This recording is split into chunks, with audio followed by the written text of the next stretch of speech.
हो और चाहे किसी भी देश के द्वारा संचालित किया जा रहा हो, मिशन के निश्चितता और अनिश्चितता के बीच बहुत ही महीन अंतर होता है, जिससे कि एक मिशन सफल या असफल होता है। लेकिन ना हम थके, ना हम हारे। हमने अपनी पिछली कमियों को सुधारते हुए आज पूरी तरह से आश्वस्त किया है कि लैंडर मॉड्यूल निश्चित तौर पे चंद्रमा की सतह पर सेफ और सॉफ्ट लैंडिंग करेगा। सभी दर्शकों की जानकारी के लिए अब हम इसरो के अब तक के सभी लूनर मिशंस की संक्षिप्त विवरण प्रस्तुत करेंगे। जी हाँ, इसरो का पहला मून मिशन चंद्रयान 1 अक्टूबर 2008 में पीएसएलवी रॉकेट के द्वारा सफलतापूर्वक प्रक्षेपित किया गया था। चंद्रयान 1 चंद्रमा के सतह पर पानी की खोज करके पहले ही इतिहास रच चुका है।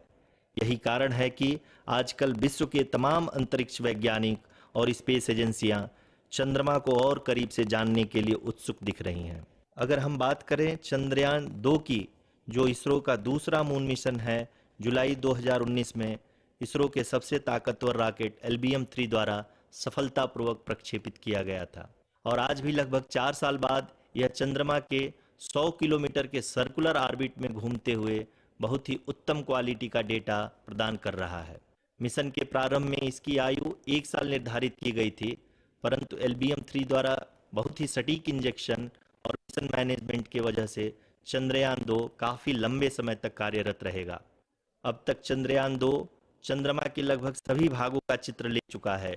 इसका एक बहुत ही महत्वपूर्ण पेलोड OHRC यानी कि ऑर्बिटर हाई रिजोल्यूशन कैमरा विश्व का सबसे बेहतरीन कैमरा है, जो कि चंद्रमा के सतह का लगातार पिक्चर भेज रहा है। अब मैं आरुषि जी से निवेदन करूंगा कि वो आप लोगों को इसरो के वर्तमान मिशन चंद्रयान 3 के बारे में बताएं। अभी आपने मिश्रा जी के द्वारा सुना इसरो के अब तक के लूनार मिशंस का विवरण। अब चलते हैं टुवर्ड्स चंद्रयान।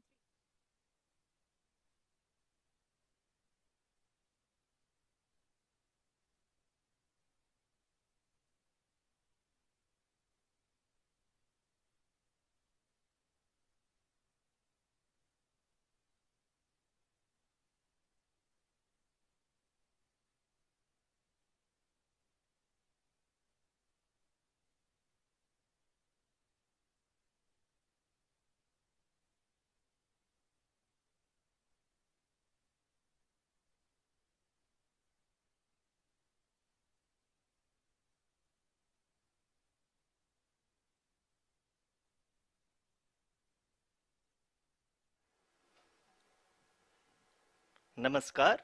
इसरो के इस महाअभियान से जुड़ने के लिए आप सादर आमंत्रित हैं।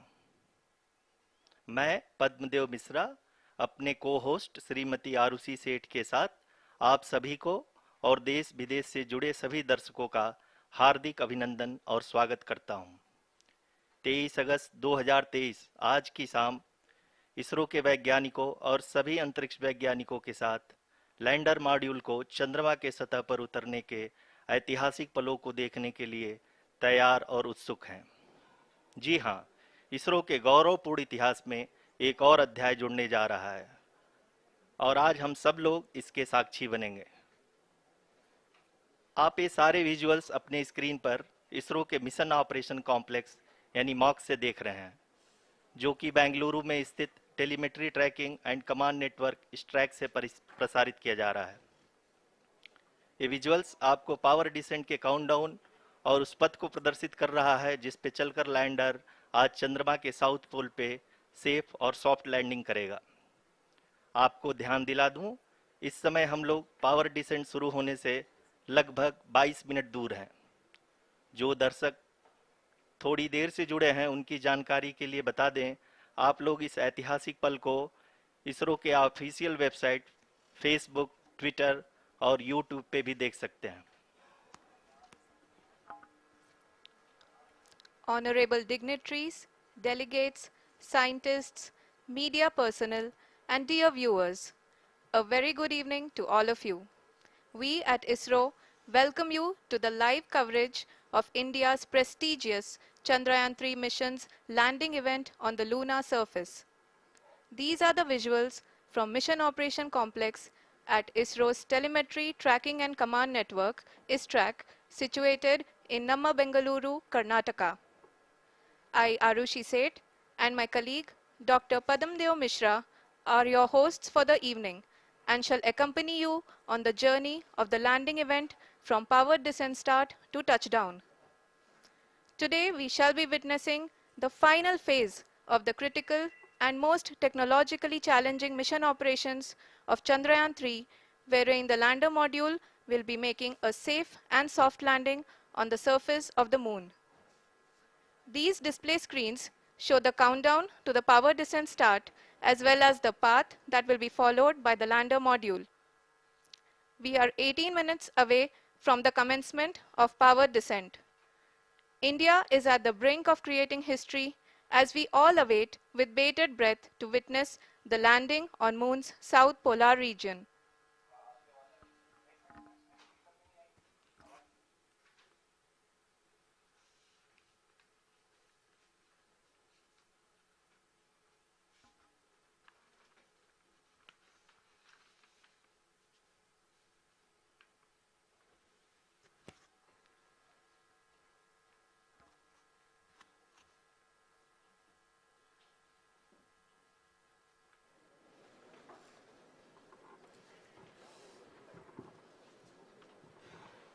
इसरो का पहला मून मिशन चंद्रयान 1 अक्टूबर 2008 में पीएसएलवी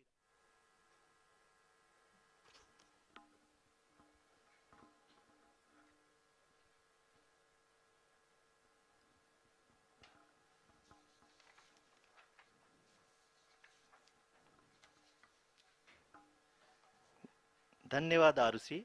अगर मैं सही मायने में कहूं तो अंतरिक्ष का कोई भी मिशन हो और चाहे किसी भी देश के द्वारा संचालित किया जा रहा हो, इसरो मिशन के निश्चितता और अनिश्चितता के बीच बहुत ही महीन अंतर होता है, जिससे कि एक मिशन सफल या असफल होता है। लेकिन ना हम थके ना हम हारे। हमने पिछली कमियों को सुधारते हुए आज पूरी तरह से आश्वस्त किया है कि लैंडर मॉड्यूल निश्चित तौर पे चंद्रमा के सतह पर सेफ और सॉफ्ट लैंडिंग करेगा। सभी दर्शकों के जानकारी के लिए अब हम इसरो के अब तक के सभी लूनर मिशंस को संक्षिप्त विवरण प्रस्तुत करेंगे। जी हाँ, इसरो का पहला मून मिशन चंद्रयान 1 अक्टूबर 2008 में पीएसएलवी रॉकेट के द्वारा सफलतापूर्वक प्रक्षेपित किया गया था। चंद्रयान 1 ने चंद्रमा के सतह पर पानी की खोज करके पहले ही इतिहास रच चुका है। यही कारण है कि आजकल विश्व के तमाम अंतरिक्ष वैज्ञानिक और स्पेस एजेंसियां चंद्रमा को और करीब से जानने के लिए उत्सुक दिख रही हैं। अगर हम बात करें चंद्रयान 2 की, जो इसरो का दूसरा मिशन है, जुलाई 2019 में इसरो के सबसे ताकतवर रॉकेट LVM-3 द्वारा सफलतापूर्वक प्रक्षेपित किया गया था और आज भी लगभग 4 साल बाद यह चंद्रमा के 100 किलोमीटर के सर्कुलर ऑर्बिट में घूमते हुए बहुत ही उत्तम क्वालिटी का डेटा प्रदान कर रहा है। मिशन के प्रारंभ में इसकी आयु 1 साल निर्धारित की गई थी, परंतु LVM-3 द्वारा बहुत ही सटीक इंजेक्शन और मिशन मैनेजमेंट की वजह से चंद्रयान 2 काफ़ी लंबे समय तक कार्यरत रहेगा। अब तक चंद्रयान 2 चंद्रमा के लगभग सभी भागों का चित्र ले चुका है। इसका एक बहुत ही महत्वपूर्ण पेलोड OHRC यानी कि ऑर्बिटर हाई रेजोल्यूशन कैमरा विश्व का सबसे बेहतरीन कैमरा है, जो कि चंद्रमा के सतह का लगातार पिक्चर भेज रहा है। अब मैं आरुषि जी से निवेदन करूंगा कि वो आप लोगों को इसरो के वर्तमान मिशन चंद्रयान 3 के बारे में बताएं। अभी आपने मिश्रा जी के द्वारा सुना इसरो के अब तक के लूनार मिशंस का विवरण। अब चलते हैं towards Chandrayaan 3, the follow-up mission of Chandrayaan 2, which has been designed to accomplish our mission goals. The primary objective of Chandrayaan 3 mission is the demonstration of safe and soft landing on the lunar surface. This demonstration is a critical aspect for ISRO's future interplanetary missions. In addition to this, the mission objectives also include demonstration of roving capability and conduction of in situ scientific experiments on Moon's surface. Carried on the shoulders of India's heaviest rocket LVM-3 on the 14th of July, Chandrayaan-3 was placed in the precise elliptic parking orbit of size 170 by 36,500 kilometers. ISRO, in its mission plan of following the incremental trajectory approach, carried a total of 5 earthbound maneuvers.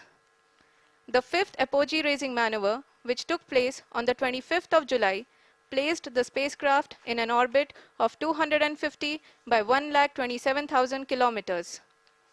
At the early hours of 1st August, the translunar injection was carried out, after which the composite module began the final leg of its long journey of nearly 3,84,000 kilometers for its rendezvous with the Moon. The TLI was a key step in the mission, enabling the spacecraft to escape Earth's gravitational pull and travel to the Moon. An orbit of 288 by 3,69,328 kilometers was achieved at the end of the translunar injection. जी हाँ, translunar injection किसी भी interplanetary mission के लिए बहुत ही आवश्यक परंतु कठिन operation होता है। इस सफल मैन्यूवर के बाद चंद्रयान 3 पृथ्वी से दूर निकलकर चंद्रमा के प्रभाव क्षेत्र में एक हाइपरबोलिक ट्रेजेक्टरी के द्वारा पहुंचाया गया। पुनः 5 अगस्त 2023 को लूनर ऑर्बिट इंसर्शन के द्वारा चंद्रयान 3 को 160 किलोमीटर के पेरीलून और 18,000 किलोमीटर के अपोलून के साथ चंद्रमा के इलिप्टिकल ऑर्बिट में स्थापित कर दिया गया। टीएलआई के तरह एलओआई भी एक बहुत जटिल ऑपरेशन होता है। इसमें हमें यह ध्यान देना आवश्यक होता है कि उपग्रह के वेगमान को एक निश्चित बिंदु से घटाया जा सके, अन्यथा उपग्रह चंद्रमा के प्रभाव क्षेत्र से बाहर निकल जाएगा। एलओआई के सफलतापूर्वक परिचालन के बाद चंद्रयान 3 की कक्षा को 4 बार और परिवर्तित किया गया। इस दौरान चंद्रमा की अधिकतम ऊंचाई को घटाकर 160 किलोमीटर कर दिया गया। इस पूरी प्रक्रिया में प्रपल्सन मॉड्यूल का लगभग 755 किलोग्राम ईंधन का उपयोग हुआ और चंद्रयान 3 के वेगमान को लगभग 850 मीटर प्रति सेकंड कम कर दिया गया। लैंडर मॉड्यूल को लगभग 150 किलोमीटर के सर्कुलर ऑर्बिट में स्थापित करने के बाद 17 अगस्त 2023 को प्रपल्सन मॉड्यूल से अलग कर दिया गया। पुनः लैंडर मॉडल के ऑर्बिट को 2 डीबूस्ट मैन्यूवर्स के द्वारा 150 किलोमीटर के सर्कुलर ऑर्बिट से घटाकर 25 गुणे 130 किलोमीटर के एलिप्टिकल ऑर्बिट में स्थापित कर दिया गया। इस दौरान यह भी सुनिश्चित कर दिया गया कि 800 न्यूटन के चारों थ्रोटेबल थ्रस्टर्स पावर डिसेंट के समय किसी भी चुनौती का सामना कर सकें। लैंडर मॉड्यूल इस ऑर्बिट में 4 दिन तक चंद्रमा की परिक्रमा करता रहा ताकि इसके सभी सब सिस्टम को पावर डिसेंट से पहले कार्यात्मक रूप से वेरीफाई और वैलिडेट किया जा सके। इस दौरान चंद्रयान 2 और लैंडर मॉड्यूल की आपस में बातचीत भी हो चुकी है। और संक्षेप में अब तक की यात्रा की बात करें तो लैंडर मॉड्यूल अब तक 21 बार पृथ्वी के और लगभग 120 बार चंद्रमा का चक्कर लगा चुका है और इस पूरी यात्रा में लगभग 55 लाख किलोमीटर की यात्रा भी पूरी कर चुका है। अब तक के इस पूरे अभियान में यह भी सुनिश्चित किया गया कि सारे ऑर्बिट मैन्यूवर्स इस प्रकार किए जाएं कि लैंडिंग साइट पावर डिसेंट की शुरुआत से ही लैंडर के ऑर्बिटल प्लेन में बना रहे।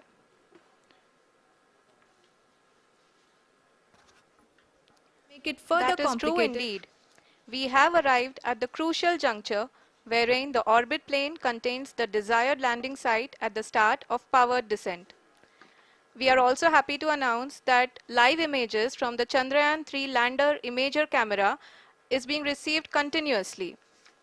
The demonstration of soft landing on the moon's surface is no ordinary feat due to the innumerable challenges and complexities involved. The lander velocity has to be killed from nearly 6,048 kilometers per hour without any aid from the thin and tenuous moon's atmosphere. The lunar dust at the time of landing and the craters and boulders scattered over the moon's surface make it further complicated to achieve this. The new and improved Chandrayaan-3 design has been built after envisaging all the scenarios which the lander module can encounter. With several software improvements, provision for full-level redundancies, a plethora of special tests, namely the integrated hot test, integrated cold test, and lander leg drop tests were carried out for the lander module. The success of these tests has provided great confidence in the performance of all the onboard sensors, propulsion system, and associated guidance, control, and navigation algorithms. The key findings during the tests have enabled to improve the overall system performance.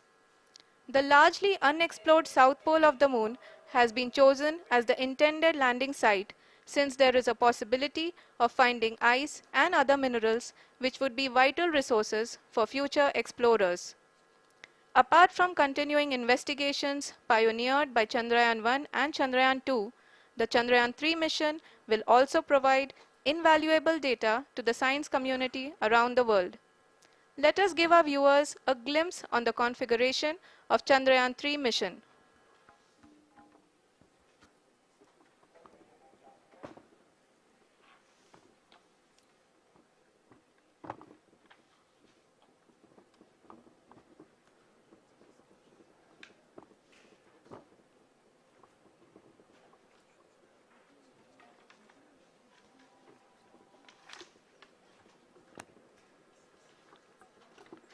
Chandrayaan 3 का mission plan लगभग चंद्रयान 2 के तरह ही बनाया गया है।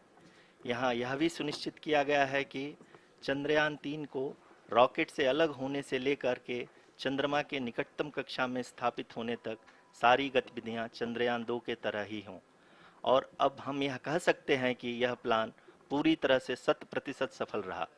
हालांकि lander module के sensors और propulsion सिस्टम को इस तरह से मजबूत किया गया है कि लैंडर पावर डिसेंट के समय किसी भी आपदा से बाहर आकर के मिशन के मुख्य उद्देश्य को पूरा कर सके। इस क्रम में लैंडर के मुख्य सेंसर्स कारा, लासा, LHBC, LDV और LHDAC का कार्यात्मक परीक्षण भी किया जा चुका है। LDV जो कि पूर्णतः स्वदेशी तकनीकी से बनाया गया एक नया सेंसर है, इसका मुख्य कार्य लैंडर के वेलोसिटी को तीनों अक्षों में कंप्यूट करना है। पावर डिसेंट के दौरान लैंडर के सटीक पोजीशन और वेलोसिटी का ज्ञान होना बहुत ही आवश्यक है। लिराप यानी laser inertial referencing and accelerometer package इस कार्य को पावर डिसेंट के दौरान बखूबी निभाएगा। ट्रैजेक्टरी जनरेशन जो कि चंद्रयान 3 मिशन के लिए बहुत ही अहम है, क्योंकि हर ऑर्बिट मैन्यूवर के बाद यह सुनिश्चित किया जाता है कि लैंडर की मिशन ऑब्जेक्टिव को ना बदले। इस क्रम में मैं यह भी आपको बता दूं कि ऑर्बिट डिटर्मिनेशन जो कि उपग्रह के पोजीशन और वेलोसिटी को बहुत ही एक्यूरेटली बताता है, एक बहुत ही कठिन और जटिल कंप्यूटेशन और एस्टिमेशन होता है। यहाँ यह भी जानना महत्वपूर्ण है कि चंद्रयान 2 का OHRC पेलोड अब तक काफ़ी ऊंचे स्तर का डैम प्रदान किया है, जिसके फलस्वरूप लैंडिंग साइट के सीमा को बढ़ाकर 4 गुणे 2.4 किलोमीटर कर दिया गया है, जो कि पावर डिसेंट के दौरान सॉफ्ट लैंडिंग कराने में काफ़ी सहायक सिद्ध होगा। Apart from the sensors, Chandrayaan-3 is equipped with a suite of sophisticated payload instruments. While Chandrayaan-1 and Chandrayaan-2 orbiter have provided abundant remote sensing data of Moon, equally important are the on-site localized measurements that provide ground truths. Lander and rover have payloads which are completely new and will perform in situ analysis of lunar surface. The two spectroscopes on rover, APXS and LIBS, will actively measure the surface elemental abundances at the landing location and surrounding area. The lander carries a seismometer ILSA that can sense impact events and lunar quakes. The thermal probe CHAST will measure the temperature profile and thermal conductivity of Moon's regolith.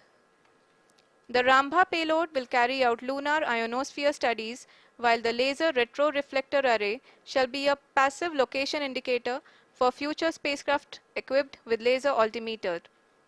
The propulsion module has not been left behind, and an experimental shape payload has been added to it as a value addition.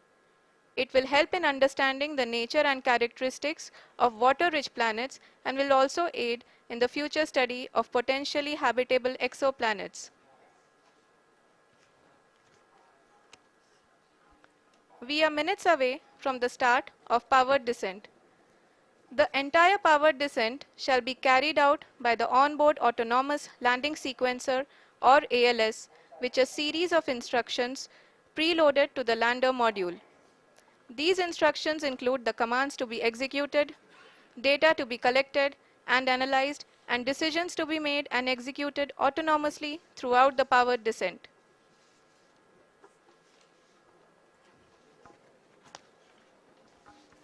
जी हाँ, अब हम power descent के बहुत ही करीब आ चुके हैं। हम आपको बताते चलें कि पावर डिसेंट को कुल 4 चरणों में बांटा गया है। सबसे पहले आता है रफ ब्रेकिंग फेज, जिसमें लैंडर की ऊंचाई को चंद्रमा की सतह से 30 किलोमीटर से घटाकर 7.4 किलोमीटर कर दिया जाएगा। इस पूरी प्रक्रिया को पूरा करने में लगभग 11.5 मिनट लगेगा और इसका समानांतर वेग 1680 मीटर प्रति सेकंड से घटाकर 358 मीटर प्रति सेकंड हो जाएगा। We have continuous flow of lander telemetry data from ISRO's Deep Space Network IDSN-32 located in Belalu, Bengaluru.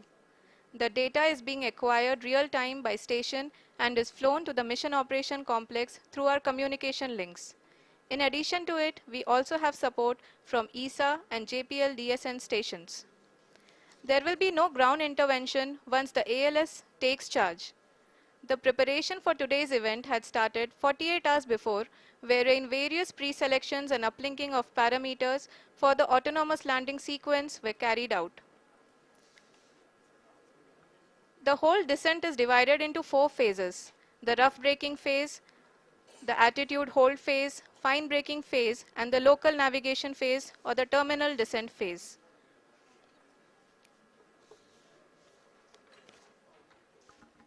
जी हाँ, एटीट्यूड होल्ड फेज, जो कि पावर डिसेंट का दूसरा चरण है, एक बहुत ही महत्वपूर्ण फेज है। इस 10 सेकंड के स्मॉल ड्यूरेशन के दौरान लैंडर के दो महत्वपूर्ण सेंसर कारा और लासा लैंडर की ऊंचाई की गणना करेंगे। इस फेज के पूरा होते ही लैंडर चंद्रमा के सतह से कुल 6.8 किलोमीटर की ऊंचाई पर होगा। During the rough braking phase, the lander velocity shall be brought down from 1680 meters per second to 358 meters per second. The altitude will be brought down from 30 kilometers to 7.4 kilometers at the end of rough braking.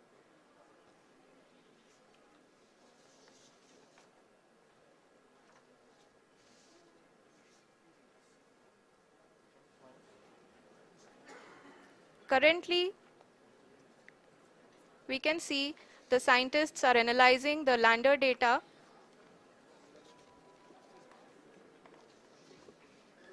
जी हाँ, हम ये देख सकते हैं कि mission operation complex रूप में बैठे सभी वैज्ञानिक ये जो भी डेटा देख रहे हैं वो डीप स्पेस नेटवर्क IDSN 32 के द्वारा प्रोवाइड किया जा रहा है। और अगर हम अब बात करें पावर डिसेंट के तीसरे चरण का, जो कि फाइन ब्रेकिंग फेज होगा, जिसमें लैंडिंग साइट से जस्ट 800 मीटर की ऊंचाई पर वर्टिकली होगा। इस चरण को पूरा होने में लगभग 3 मिनट लगेंगे और इस चरण के पूरा होते ही लैंडर की वेलोसिटी लगभग शून्य हो जाएगी। The scientists here at ISTRAC are glued to their systems, analyzing all sorts of complex data. We are very close to the powered descent, to the start of the powered descent phase.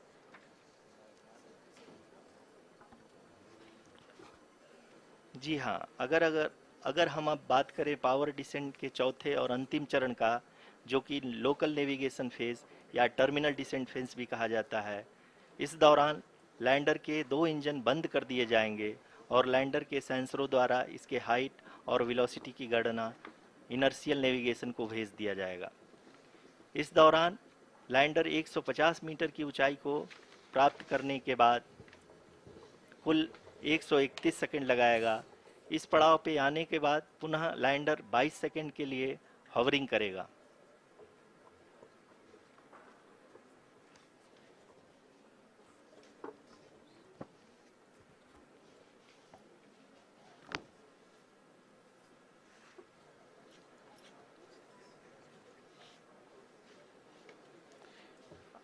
आप इस समय अपने screen पे mission operation complex में बैठे सभी मान्यगणों को देख सकते हैं, जो कि बहुत ही उत्सुकता के साथ टेलीमेट्री डेटा को देख रहे हैं। अभी हम लोग पावर डिसेंट शुरू होने से जस्ट कुछ ही पल दूर हैं।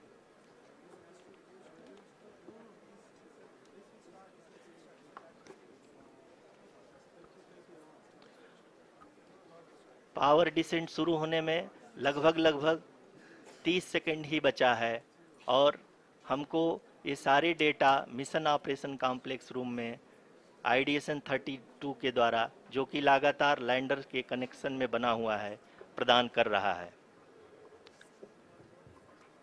Dear viewers, the pivotal power descent has begun and the lander module is propelling towards the moon's surface along the intended trajectory.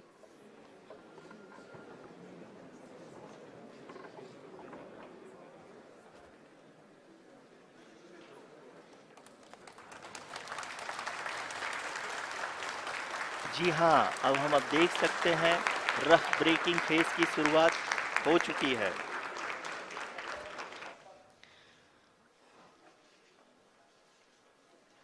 During this rough braking phase, the lander velocity shall be brought down from 1680 meters per second to 358 meters per second. The altitude will be brought down from 30 kilometers to 7.4 kilometers at the end of rough braking. All this in the duration of 690 seconds or 11.5 minutes. Currently, the Laser Inertial Reference and Accelerometer package (LIRAP) is aiding in the navigation. जी हाँ, अभी आप अपनी screen पे देख सकते हैं कि lander अब तक कुल 191 किलोमीटर हॉरिजेंटल दिशा में चल चुका है और अभी तक इसकी वेलोसिटी लगभग 31 किलोमीटर बनी हुई है।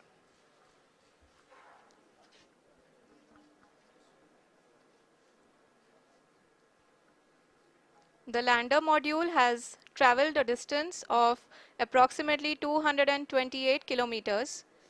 The complete downrange that will be traveled during this phase shall be nearly 713.5 kilometers.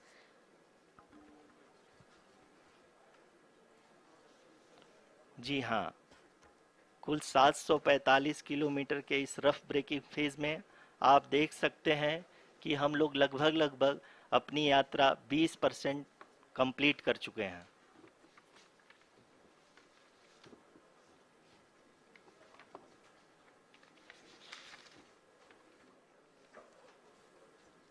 Power descent की यह शुरुआत हम कह सकते हैं कि बहुत ही सटीक और सधी हुई है, जिसमें लैंडर अपने वेगमान को अनुमानित तरीके से घटा रहा है।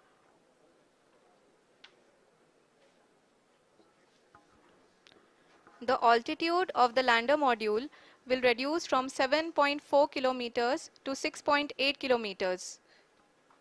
During the next phase, which is going to be the attitude hold phase. We can currently see that the altitude of the lander module is nearly 31 kilometers. आरयूसीसी अभी हम इस ग्राउंड ट्रेस को देखते हुए कह सकते हैं कि रफ ब्रेकिंग फेज की शुरुआत बहुत ही अच्छे तरीके से हुई है। आप ये देख सकती हैं कि जो भी प्रोजेक्टेड ग्राउंड ट्रेस है उसी पे अपना लैंडर मॉड्यूल आगे चलते हुए बढ़ रहा है। अभी तक ये देखा जा सकता है कि लैंडर मॉड्यूल लगभग 370 किलोमीटर क्षैतिज दिशा में चल चुका है। The mission operations team is analyzing the data. We can all see the seriousness and the concentration with which each and every parameter of the lander module is being analyzed. The performance so far seems to be nominal. जी आरुषि, चूंकि ALS activate किया जा चुका है, इसलिए ground से कोई commanding नहीं की जा रही है। इस दौरान आपके स्क्रीन पे सारे डेटा इसरो के डीप स्पेस नेटवर्क से रियल टाइम में आ रहे हैं। इस मिशन में सेकेंड और थर्ड ऑर्डर गाइडेंस पॉलिनोमियल का प्रयोग हुआ है, जो कि इनर्शियल थ्रस्ट और एंगल के हमेशा सुनिश्चित करेगा। During the entire descent, there is no ground intervention as the ALS has taken charge. The preparation for today's event had started nearly 48 hours before, wherein various pre-selections and uplinking of parameters were done. We can see that the vertical velocity of the lander module has been brought down. It is continuously coming down. And the ALS had already been initiated 1 hour before the scheduled time of the power descent start. Following this, the throttleable engine electronics module, the TECM, was switched on and lander was oriented to the favorable attitude. जी हाँ, आप अपने screen पे देख सकते हैं कि lander module जिसकी शुरुआत में वेलोसिटी 1680 मीटर पर सेकंड थी, लगभग 1150 मीटर पर सेकंड हो चुकी है, जो कि एक बहुत ही मैजेस्टिक शुरुआत कही जा सकती है इस रफ ब्रेकिंग फेज के लिए।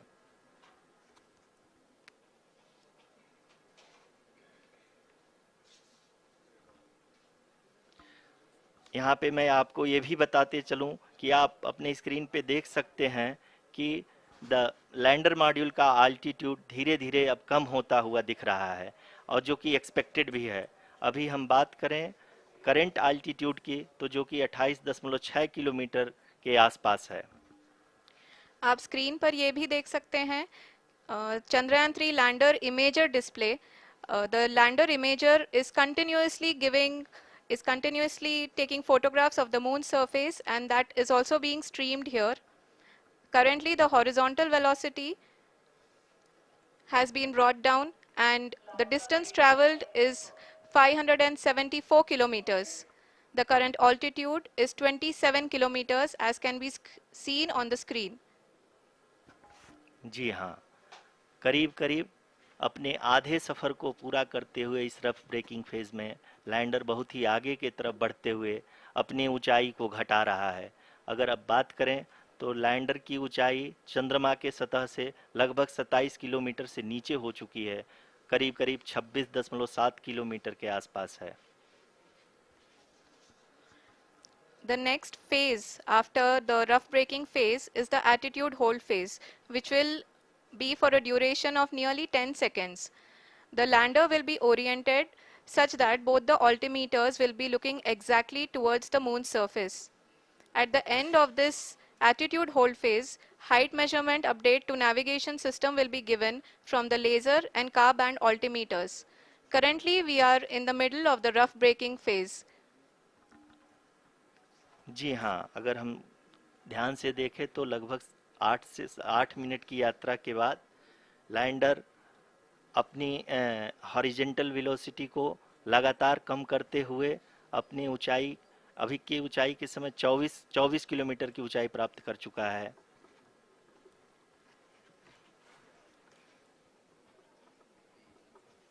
अब तक के आंकड़े को देखते हुए हम कह सकते हैं कि लैंडिंग पूरी तरह से नॉमिनल है।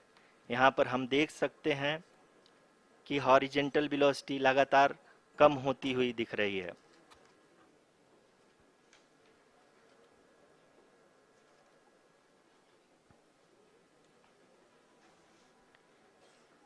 The altitude of lander from ground is currently 22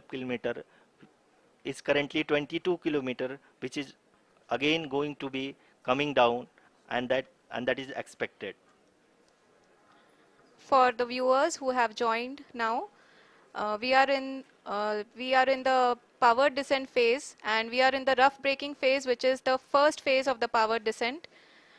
We have currently traveled a downrange of 697 kilometers, and the downrange that has to be traveled during this phase is 713.5 kilometers. जी हाँ, अभी आप देख सकते हैं कि लैंडर की horizontal velocity लगभग 720 metre प्रति सेकंड हो गई है। लगभग हम ये कह सकते हैं कि 900 मीटर प्रति सेकंड वेलोसिटी को कम किया जा चुका है।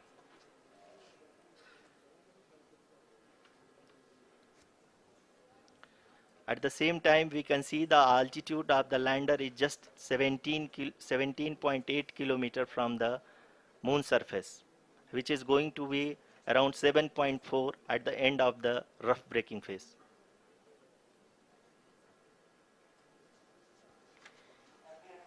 इस फेज के बाद हम जाएंगे towards the attitude hold phase,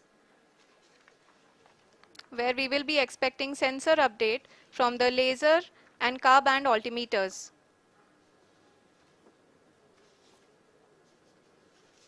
We can see the visualization of the lander module moving towards the moon's surface. The current altitude is nearly 15.2 kilometers and the distance traveled is 754 kilometers. We can also see the image that the lander imager camera has been providing. जी हाँ, इस rough breaking phase के दौरान 800 Newton के चारों throttle engine अपने कार्य को पूरी तरह से अंजाम दे रहे हैं और लैंडर के हॉरिजॉन्टल वेलोसिटी को लगातार कम कर रहे हैं। अब तक लैंडर लगभग अपने 75 से 80% की यात्रा को पूरा कर चुका है।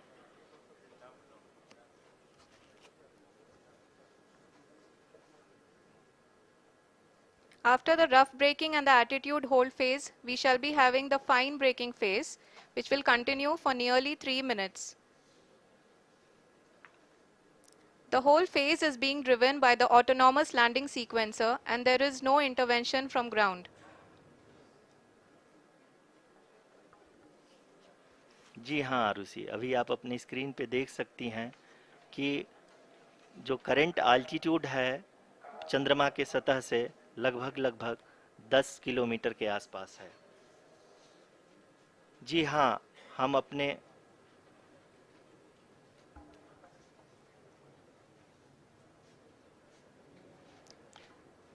जी हाँ, हमारे प्रधानमंत्री जी श्री नरेंद्र मोदी जी हम सभी का उत्साहवर्धन करने के लिए दक्षिणी अफ्रीका के जोहानसबर्ग से जुड़ गए हैं।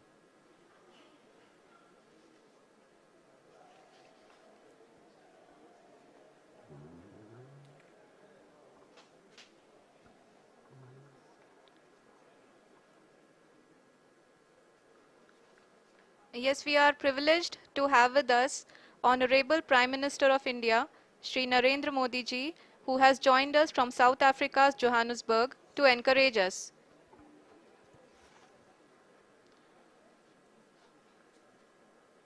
जी हाँ, आप ये देख सकते हैं एल्टीट्यूड होल्ड फेस भी बहुत ही आसानी से लैंडर फेस ने पार कर लिया है और अब फाइन ब्रेकिंग की शुरुआत हो चुकी है। अभी हम ये देख सकते हैं कि लैंडर की ऊंचाई लगभग 5.6 किलोमीटर है, जो कि इस फेज के उपरांत लगभग 800 मीटर हो जाएगी।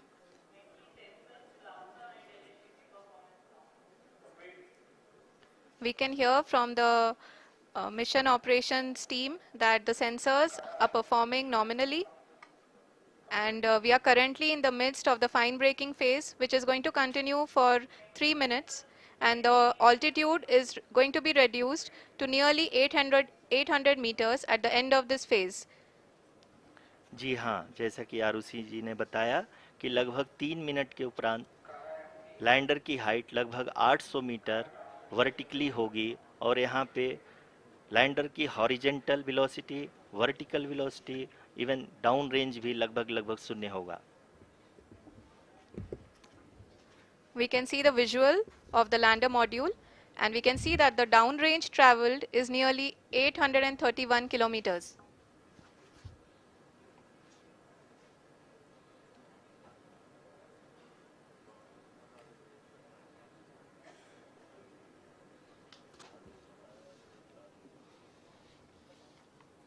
जी हाँ, आप अपनी स्क्रीन पे देख सकते हैं कि लैंडर की ऊंचाई अब चंद्रमा के सतह से लगभग 3 किलोमीटर से कम हो चुकी है।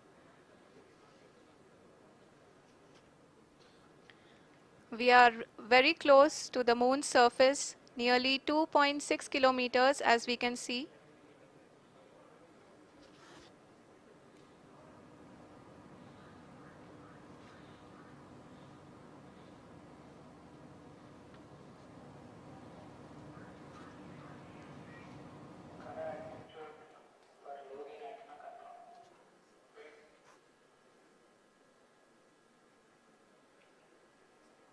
जी हाँ, अभी आप देख सकते हैं कि लैंडर की ऊंचाई लगभग लगभग 1 किलोमीटर के आसपास है।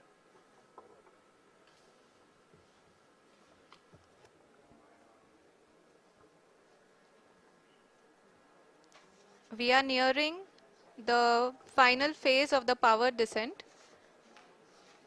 which is going to be the vertical descent phase or the local navigation phase. जी हाँ, अब हम फाइन ब्रेकिंग वेव्स के एकदम करीब आ चुके हैं। हाँ, आप तालियों के गड़गड़ाहट से सुन सकते हैं कि हम लोगों ने तीसरे चरण को भी बहुत ही सफलतापूर्वक हासिल कर लिया है और अभी हम वर्टिकल डिसेंट फेज में आ चुके हैं, जिसकी शुरुआत भी बहुत ही अच्छे ढंग से हो चुकी है।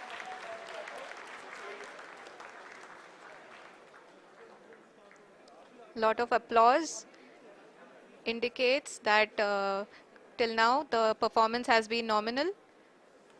We are in the vertical descent phase 1. The altitude is being brought down from 800 meters and we are nearing and approaching the lunar surface.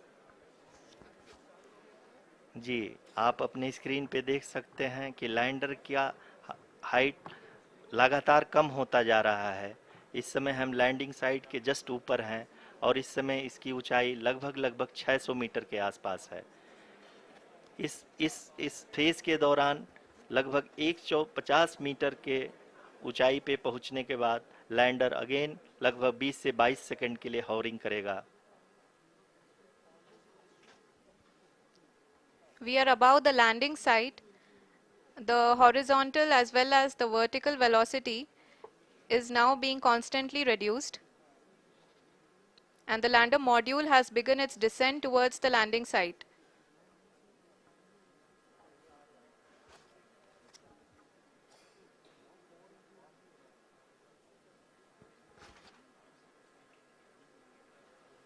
जी हाँ, आप अपने स्क्रीन पे देख सकते हैं ये जो पथ निर्धारित किया गया है, लैंडर पूरी तरह से उसी को ही फॉलो कर रहा है।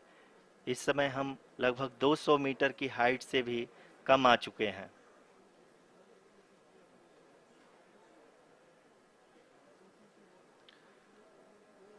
अब हम ये देख सकते हैं कि हम लगभग लगभग 150 मीटर की ऊंचाई पे हैं चंद्रमा के सतह से।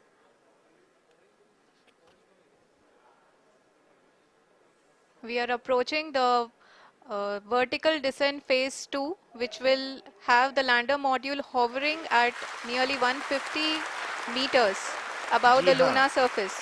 जी हाँ, आप इस तालियों के गड़गड़ाहट को सुन सकते हैं, जो कि सेकंड हाइब्रिड फेज के कंप्लीट होने के बाद इन सारे वैज्ञानिकों के द्वारा की जा रही है।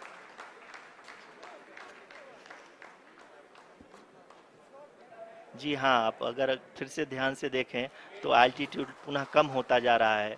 अभी हम लोग लगभग लगभग 135 मीटर की ऊंचाई पे हैं। The sensors that are updating at this point are providing confirmation of the safety of the landing site. As expected, the retargeting is going on and this is a very good signature for the lander. अभी आप ये देख सकते हैं कि lander की ऊंचाई लगभग 65 मीटर के आसपास बची हुई है।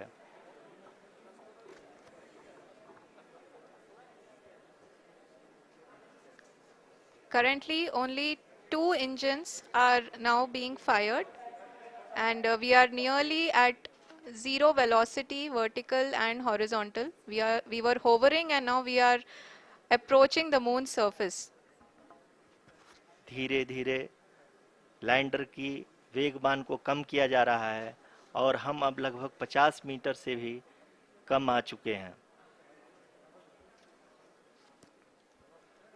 We can see the Honorable Prime Minister, Shri Narendra Modi ji, who is here to encourage us, and he is critically looking at the visuals.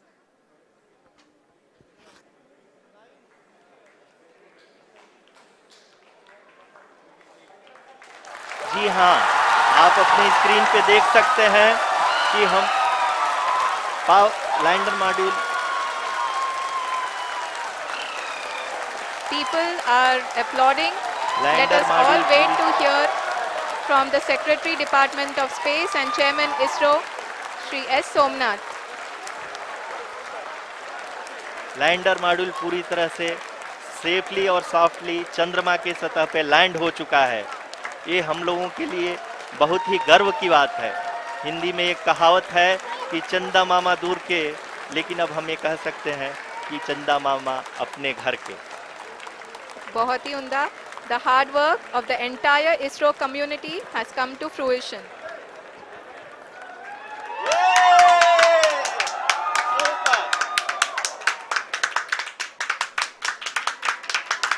आदरणीय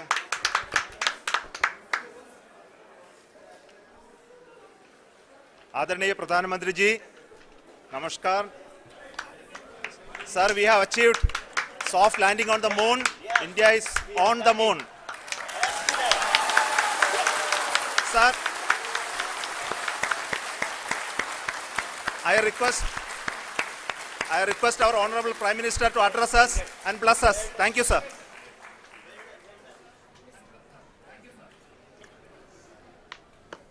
मेरे प्यारे परिवारजनों, जब हम अपनी आंखों के सामने ऐसा इतिहास बनते हुए देखते हैं तो जीवन धन्य हो जाता है। ऐसी ऐतिहासिक घटनाएं राष्ट्र जीवन की चिरंजीव चेतना बन जाती है। ये पल अविस्मरणीय है। ये क्षण अभूतपूर्व है। ये क्षण विकसित भारत के शंखनाद का है। ये क्षण नए भारत के जयघोष का है। ये क्षण मुश्किलों के महासागर को पार करने का है। ये क्षण जीत के चंद्र पथ पर चलने का है। ये क्षण 140 करोड़ धड़कनों के सामर्थ्य का है। ये क्षण भारत में नई ऊर्जा, नया विश्वास, नई चेतना का है। ये क्षण भारत के उदयमान भाग्य के आह्वान का है। अमृत काल की प्रथम प्रभा में सफलता की ये अमृत वर्षा हुई है। हमने धरती पर संकल्प लिया और चांद पर उसे साकार किया। और हमारे वैज्ञानिक साथियों ने भी कहा, India is now on the moon. आज हम अंतरिक्ष में नए भारत की नई उड़ान के साक्षी बने हैं। साथियों, मैं इस समय ब्रिक्स समिट में हिस्सा लेने के लिए दक्षिण अफ्रीका में हूं, लेकिन हर देशवासी की तरह मेरा मन चंद्रयान महाअभियान पर भी लगा हुआ था। नया इतिहास बनते ही हर भारतीय जश्न में डूब गया है। हर घर में उत्सव शुरू हो गया है। हृदय से मैं भी अपने देशवासियों के साथ, अपने परिवारजनों के साथ इस उमंग और उल्लास से जुड़ा हुआ हूं। मैं टीम चंद्रयान को, इसरो को और देश के सभी वैज्ञानिकों को जी जान से बहुत बहुत बधाई देता हूं, जिन्होंने इस पल के लिए वर्षों तक इतना परिश्रम किया है। उत्साह, उमंग, आनंद और भावुकता से भरे इस अद्भुत पल के लिए मैं 140 करोड़ देशवासियों को भी कोटि कोटि बधाइयां देता हूं। मेरे परिवारजनों, हमारे वैज्ञानिकों के परिश्रम और प्रतिभा से भारत चंद्रमा के उस दक्षिणी ध्रुव पर पहुंचा है जहां आज तक दुनिया का कोई भी देश नहीं पहुंच सका। अब आज के बाद से चांद से जुड़े मिथक बदल जाएंगे, कथानक भी बदल जाएंगे और नई पीढ़ी के लिए कहावतें भी बदल जाएगी। भारत में तो हम सभी लोग धरती को मां कहते हैं और चांद को मामा बुलाते हैं। कभी कहा जाता था, चंदा मामा बहुत दूर के हैं। चंदा मामा बहुत दूर के हैं। अब एक दिन वो भी आएगा जब बच्चे कहा करेंगे, चंदा मामा बस एक टूर के हैं। Friends, on this joyous occasion, I would like to address all the people of the world, the people of every country and region. India's successful moon mission is not just India's alone. This is a year in which the world is witnessing India's G20 presidency. Our approach of one earth, one family, one future is resonating across the globe. This human-centric approach that we present and that we represent has been welcomed universally. Our moon mission is also based on the same human-centric approach. Therefore, this success belongs to all of humanity, and it will help moon missions by other countries in the future. I am confident that all countries in the world, including those from the global south, are capable of achieving such feats. We can all aspire for the moon and beyond. मेरे परिवारजनों, चंद्रयान महाअभियान की ये उपलब्धि भारत की उड़ान को चंद्रमा की कक्षाओं से आगे जाएगी। हम हमारे सौर मंडल की सीमाओं का सामर्थ्य परखेंगे और मानव के लिए ब्रह्मांड की अनेक संभावनाओं को साकार करने के लिए भी जरूर काम करेंगे। हमने भविष्य के लिए कई बड़े और महत्वाकांक्षी लक्ष्य तय किए हैं। जल्द ही सूर्य के विस्तृत अध्ययन के लिए ISRO Aditya L1 mission launch करने जा रहा है। इसके बाद शुक्र भी इसरो के लक्ष्यों में से एक है।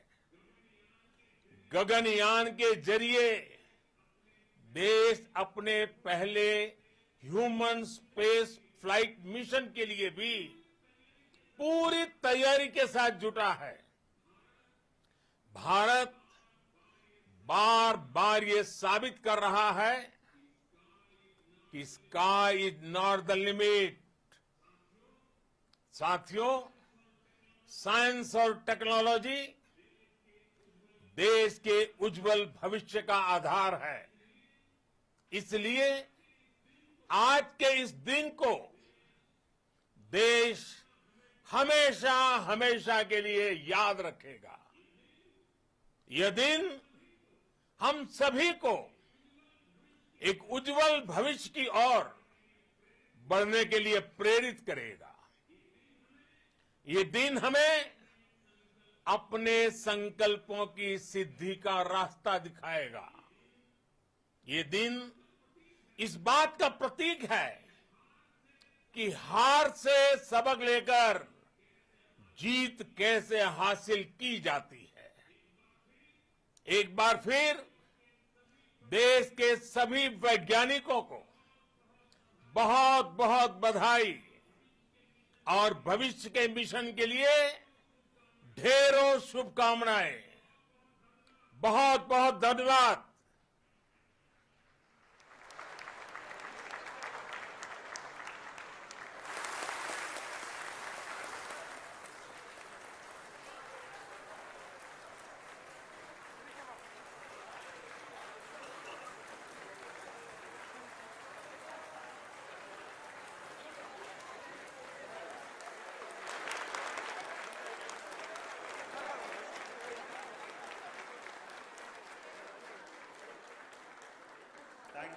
Thank you, Adaraniya Pradhan Mantri ji, for being part of our journey to this success.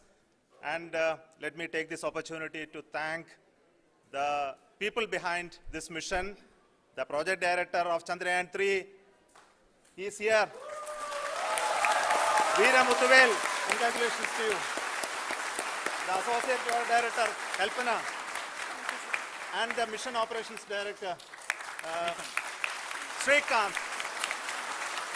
And the satellite was built at your Rao Satellite Center, Shankar and the director.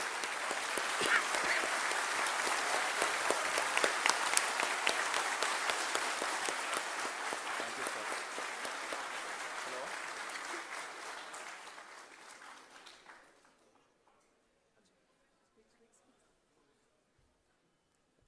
It's a great moment of happiness on behalf of team. It gives me immense satisfaction on achieving this goal as a project director of this mission. The entire mission operations right from launch till landing happened flawlessly as per the timeline, and we became the 4th country to demonstrate the soft landing onto the moon surface, and we became the first country to go to near to the south pole of the moon.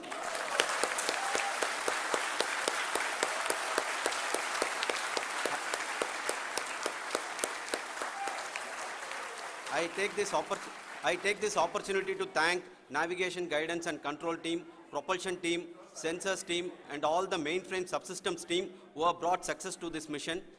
I also take the opportunity to thank the Critical Operations Review Committee for thoroughly reviewing the mission operations right from launch till this date. The target was on spot because of the review process. I also thank the ISRO higher management, right from Chairman ISRO, Director URSC and all the center directors and higher ISRO officials. And finally, my thanks to the Chandrayaan-3 project executives spread across the ISRO centers. Thank you.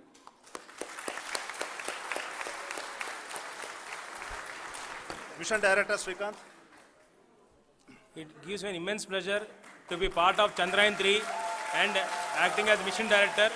I would like to thank each and every team member who has supported in carrying out all the mission operations flawlessly, and I would like to thank my senior management, Chairman ISRO, Director URSC, my senior colleagues and my team members for carrying out and supporting all the things carrying out in a proper way. Thank you very much.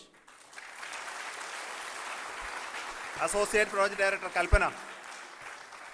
Good evening to all. This will remain the most memorable and the happiest moment for all of us, for our team Chandrayaan 3. We have achieved our goal flawlessly. From the day we started rebuilding our spacecraft after Chandrayaan 2 experience, it has been breathe in, breathe out Chandrayaan 3 for our team. And starting from the reconfiguration to all the special tests and the simulations we have conducted meticulously, and this has been possible only because of our immense effort from our Chandrayaan 3 team, and of course with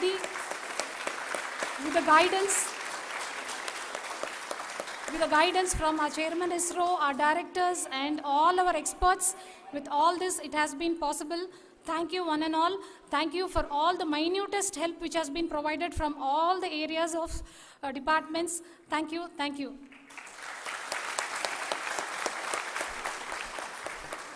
Now, Chandrayaan 3 is a result of the work done by thousands of scientists, engineers, our staff and industries and support team across ISRO and other places, other institutions. And Shankaran has been the lead of the center which integrated all of these efforts in the last so many years. So I request him to speak on behalf of all of you.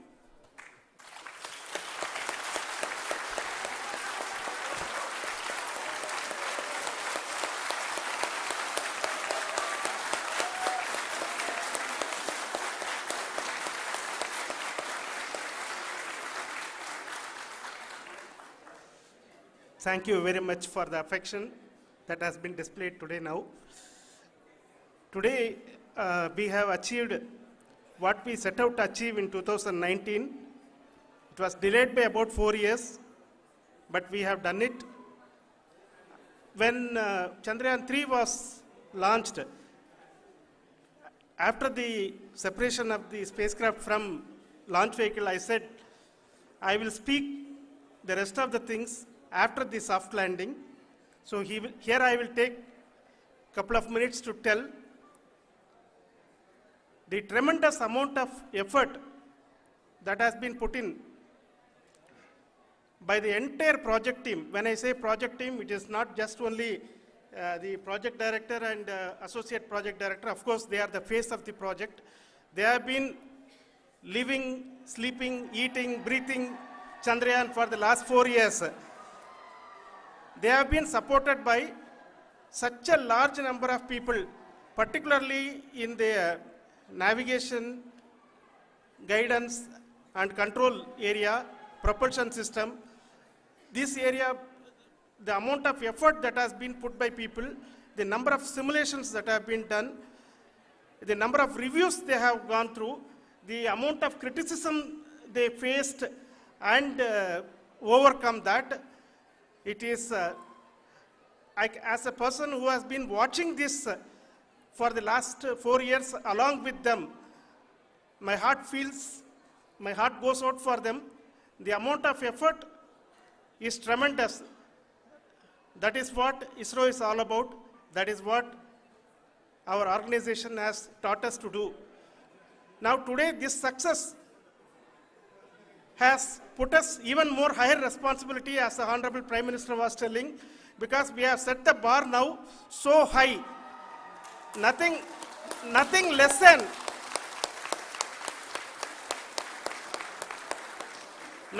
spectacular than this is going to be inspiring for any of us in the future. So as the Honorable Prime Minister mentioned, we will be now looking at putting the man in space, putting a spacecraft around Venus and landing a craft in Mars. Work on all these activities are going on for few years, and this success today will inspire us and will spur us to take those efforts even more strongly, so that we will make our country proud again and again and again. Thank you very much for every one of you who have directly or indirectly participated in this mission, encouraged us, intentionally or unintentionally helped us in all for every one of you. A big thank you, because even casual remark, an unintended point can help a person who is striving to reach a goal. The person who is making that remark may not have meant it that way, but sometimes it can ignite that's why I said that even unintended help is very, very, very welcome, and we are very, very thankful for that. Thank you, Team ISRO, for supporting all of us. The amount of affection we received when this mission came into this final stage, the number of people who gave us confidence that nothing can go wrong and this is going to be successful. In fact, I was not that much confident because we have seen a couple of times issues, because I know very well as a person who has been doing in this domain for 36 years, I know there are thousands of things. Any of that can anytime go wrong and derail. But so many of the people, because that I only see as the reflection of the effort we have put, that people are so happy to see this effort and they want us to succeed. It is not that they know that we are going to succeed. The people want us to succeed. So thank you very much for everyone for your love and affection. We will continue to do our best and make our flag fly, ISRO's as well as India's flag fly high. Thank you very much.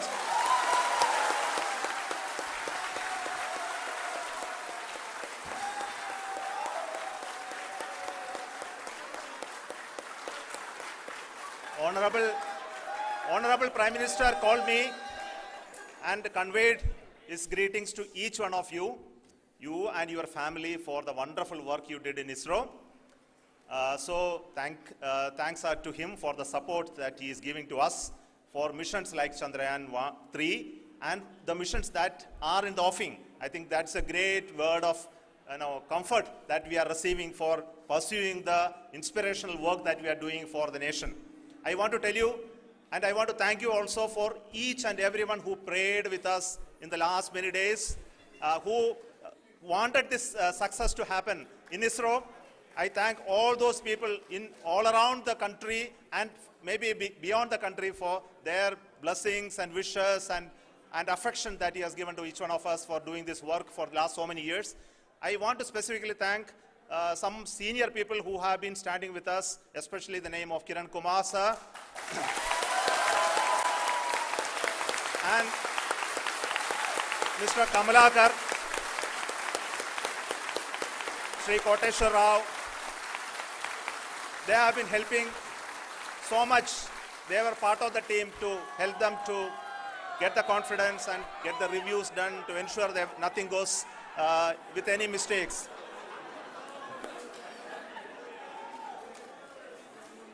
And of course, this is not the work of us alone. This is a work of a generation of ISRO leadership and ISRO scientists. And this is a journey we started in Chandrayaan 1, continued in Chandrayaan 2, and Chandrayaan 2 craft is still working and doing a lot of communication work with us. And all the team that contributed to building Chandrayaan 1 and Chandrayaan 2 should be remembered and thanked while we celebrate Chandrayaan 3. And this is an incremental progress and definitely a great, huge one it is. And thank you so much for all the support and work that you have done. Thank you.